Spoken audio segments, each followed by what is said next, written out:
오늘의 주제, 성장은 느껴지지 않는다. 통속 뇌가 전하는 사유, 시작합니다. 사람들은 결과를 기다리지만 성장은 늘 그 이전에서 일어납니다. 오늘의 주제는 성장입니다. 통속의 뇌가 전하는 사유, 시작하겠습니다. 우리는 성장하고 싶다고 말합니다. 더 나아지고 싶고, 더 단단해지고 싶고, 어제보다 나은 사람이 되고 싶다고 말합니다. 하지만 이상하게도 성장의 순간을 정확히 기억하는 사람은 거의 없습니다. 왜일까요? 성장은 눈에 띄지 않기 때문입니다. 당신은 어제와 오늘 무엇이 달라졌습니까?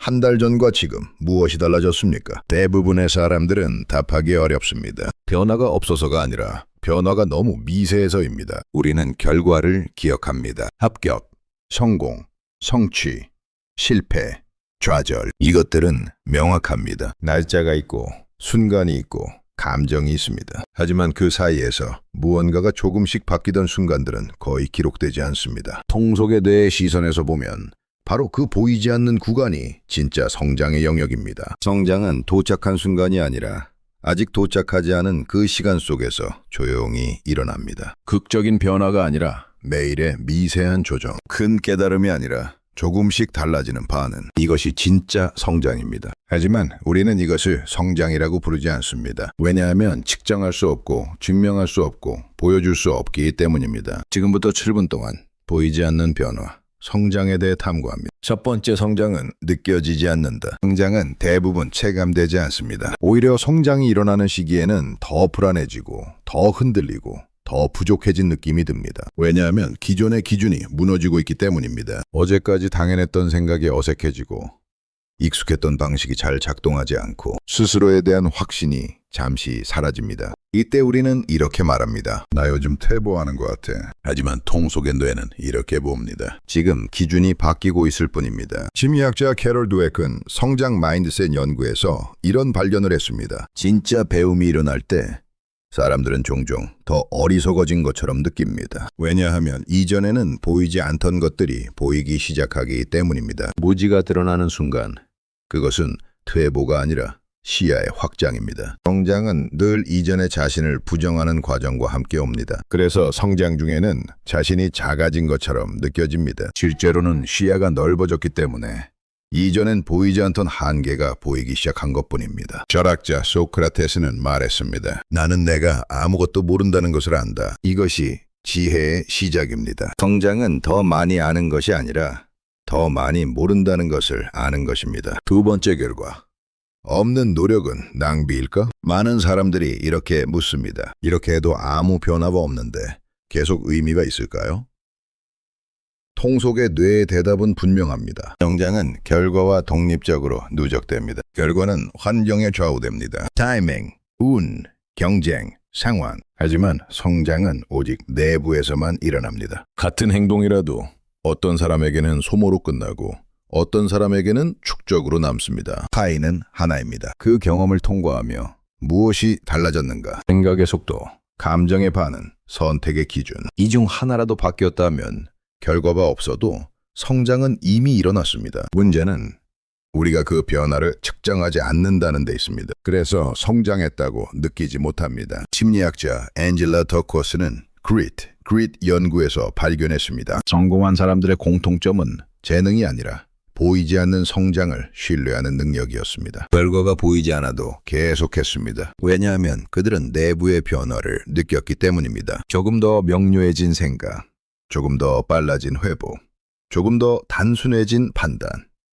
이것들이 쌓여 결국 결과를 만들었습니다. 성장은 결과의 원인이지 결과 자체가 아닙니다. 네 번째, 성장은 직선이 아니다. 우리는 성장 그래프를 늘 직선으로 상상합니다. 조금씩 꾸준히 위로. 하지만 실제 성장은 계단에 가깝습니다. 오랫동안 아무 변화가 없는 것처럼 보이다가 어느 순간 갑자기 관점이 바뀌고 행동이 달라지고 선택이 단순해집니다. 그 전까지의 시간은 모두 축적 구간입니다. 겉으로는 멈춘 것처럼 보이지만 내부에서는 계속 재배열이 일어납니다. 이 구간에서 대부분의 사람들이 멈춥니다. 아무 일도 안 일어나잖아. 하지만 통속의 뇌는 말합니다. 아무 일도 안 일어나는 시간은 없다. 단지 보이지 않을 뿐이다. 생물학에는 잠복기라는 개념이 있습니다. 씨앗이 땅속에서 뿌리를 내리는 시간, 애벌레가 번데기 속에서 변태하는 시간.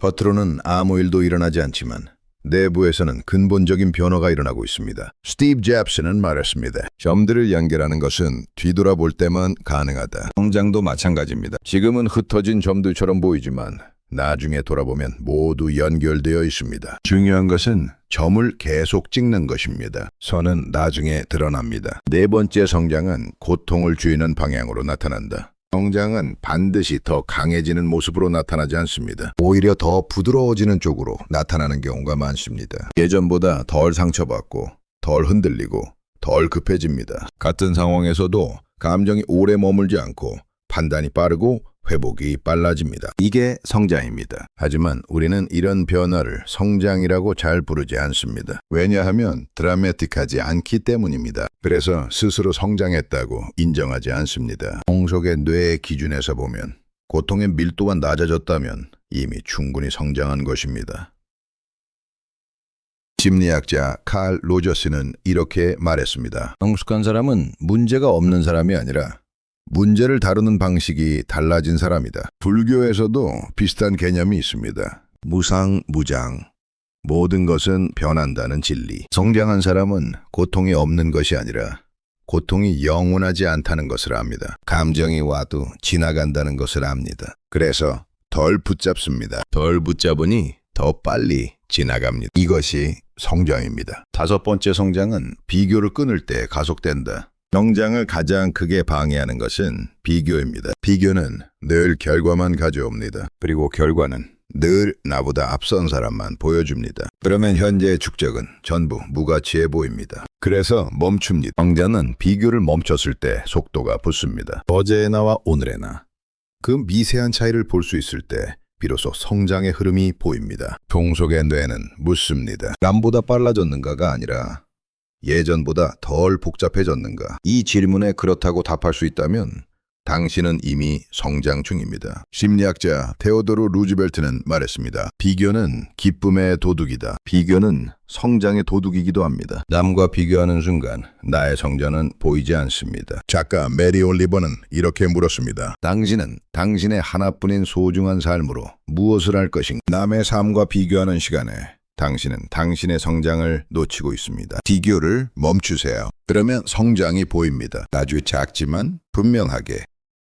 마무리. 종속의 뇌. 생각만으로 존재하는 이 뇌의 시선에서 보면 성장은 목표가 아닙니다. 상태입니다. 더 멀리 가기 위한 조건이 아니라 이미 걷고 있다는 증거입니다. 성장은 박수받지 않고 기록되지 않고 눈에 띄지 않습니다. 그래서 대부분의 사람들은 성장이 시작되기 직전에 멈춥니다. 하지만 지금 이 순간에도 당신의 기준은 조금 바뀌고 있고 감정은 예전보다 덜 요동치고 있고 선택은 조금 더 단순해지고 있습니다. 그게 성장입니다. 성장은 보이지 않기 때문에 흔들리지만 보이지 않기 때문에 멈추지 않습니다. 오늘도 통속의 뇌는 묻습니다. 당신은 이미 잘하고 있는 것을 괜히 의심하고 있지는 않습니까?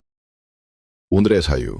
성장은 보이지 않기 때문에 흔들리지만 보이지 않기 때문에 멈추지 않습니다.